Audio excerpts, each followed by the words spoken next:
হয় যে যেরকম পারবেন, তাতে একটু যদি গুঁড়ো দুধ থাকে মিশিয়ে দেবেন, টেস্টটা আলাদা হয়।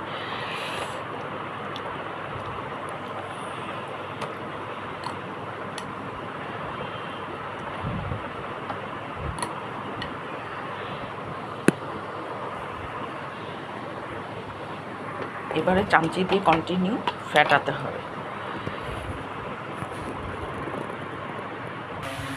আচ্ছা, আমি এবারে মালপোয়াটাকে ভাজবো।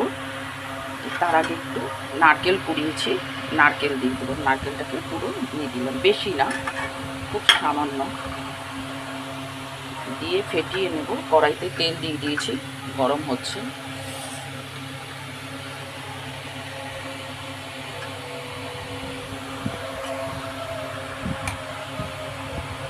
আচ্ছা, আমার তেলটা গরম হয়ে গেছে। এবার আমি গোলার দিকে এই যে ছাড়বো।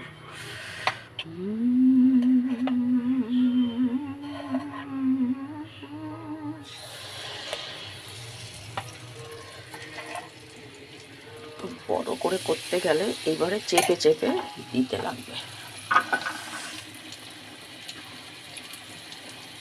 দারুণ হয়।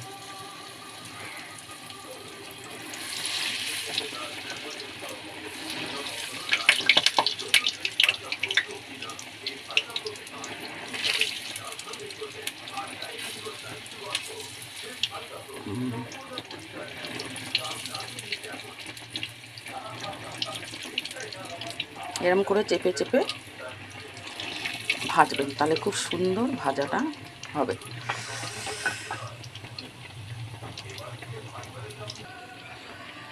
এই যে মালপোয়াটা ভাজা হচ্ছে, একটা হয়ে গেছে, আমি ছাঁকনিতে রেখেছি তেলটা একটু ঝরার জন্য, কেন খুব তেল দেখছি টানছে। যতটা তেলটা আর কি সোপ করানো যায়।